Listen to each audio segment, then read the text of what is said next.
L'un des plus grands trésors que l'être humain puisse posséder dans ce monde, c'est un cœur aimé par Allah. Le prophète, que la paix soit sur lui, a dit « Il y a dans le corps un morceau de chair. S'il est sain, tout le corps est sain. Et s'il est corrompu, tout le corps est corrompu. » En vérité, c'est le cœur. Ce hadith nous rappelle une réalité essentielle. Tout commence par le cœur. Mais alors, comment savoir si notre cœur fait partie de ceux qu'Allah aime ? Comment reconnaître les signes d'un cœur pur, sincère et proche de son Créateur? Il existe des signes clairs et magnifiques qui montrent qu'Allah aime ton cœur. Et si tu retrouves ces signes en toi, sache qu'Allah veut ton bien, qu'il t'a choisi pour sa guidance. Mais si tu sens que ton cœur s'en éloigne, ne désespère jamais, car la porte du retour vers lui reste toujours ouverte. Premier signe, tu te sens étranger dans ce monde. Le prophète, que la paix soit sur lui, a dit « Cette vie d'ici-bas est une prison pour le croyant et un paradis pour le mécréant. » Quand ton cœur se sent mal à l'aise dans ce monde, que tu ne te reconnais pas dans ses plaisirs éphémères, que tu refuses de trahir ta foi pour plaire aux gens, alors réjouis-toi, c'est un signe qu'Allah t'aime. Un cœur aimé par Allah ne trouve pas son bonheur dans les choses matérielles, car il sait que ce monde n'est qu'un passage. Il se sent en exil ici-bas, car son vrai foyer est auprès d'Allah, dans les jardins éternels du paradis. Deuxième signe, tu détestes ce qu'Allah déteste. Un cœur aimé par Allah rejette naturellement ce qui lui déplaît. Il n'aime pas l'arrogance, la jalousie, le shirk, l'orgueil, ni la vantardise. Il ne prend aucun plaisir dans le péché et ne s'inspire pas de ce qu'Allah a interdit. Au contraire, il trouve sa beauté dans la soumission à Allah et ressent de la douleur quand il voit l'injustice, l'immoralité ou la désobéissance se répandre autour de lui. Un tel cœur ne s'attache pas aux apparences trompeuses du monde, car il sait que la vraie beauté réside dans la piété et la sincérité. Troisième signe, tu ressens du remords après avoir péché. Chaque être humain commet des erreurs, car nous ne sommes pas parfaits. Mais le cœur qu'Allah aime ne reste jamais tranquille après avoir péché. Il ressent un poids, une tristesse, un regret qui le pousse à revenir vers Allah. Le prophète, que la paix soit sur lui, a dit « Tous les fils d'Adam commettent des péchés, mais les meilleurs d'entre eux sont ceux qui se repentent. » Si, après une erreur, tu ressens le besoin de pleurer, de te prosterner, de dire sincèrement « Astaghfirullah », alors sache que ton cœur est encore vivant. Ce sentiment est un cadeau, car Allah t'appelle doucement à revenir à lui. Quatrième signe, tu trouves de la joie dans l'adoration. Un cœur aimé par Allah aime les actes d'adoration. La prière, le jeûne,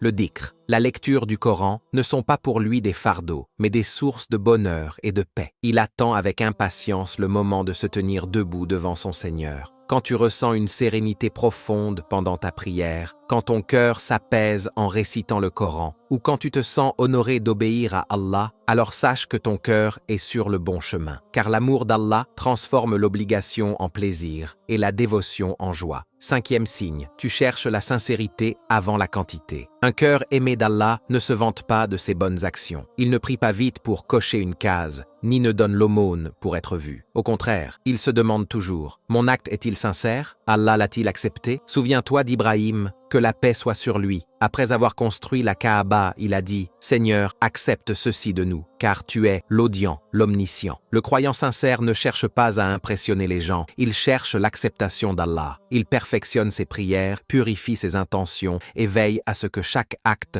soit accompli uniquement pour plaire à son Créateur. Sixième signe, tu protèges ton temps. Le temps est une bénédiction immense, et un cœur aimé d'Allah le sait. Il ne gaspille pas ses journées dans la distraction, la parole inutile ou les réseaux sociaux. Il utilise chaque instant pour se rapprocher d'Allah, apprendre, se rappeler, aider les autres, faire du dhikr ou méditer sur la création. Même lorsqu'il marche, conduit ou se repose, il garde son cœur occupé par le souvenir d'Allah, car il sait que le véritable bonheur est dans le rappel du tout miséricordieux. En conclusion, mes chers frères et sœurs, si vous retrouvez ces signes dans vos cœurs, remerciez Allah et réjouissez-vous. Cela signifie qu'il vous aime et veut votre élévation. Et si vous sentez que certains de ces signes vous manquent, ne soyez pas tristes. Revenez à Allah, implorez-le de purifier votre cœur et travaillez chaque jour à vous rapprocher de lui.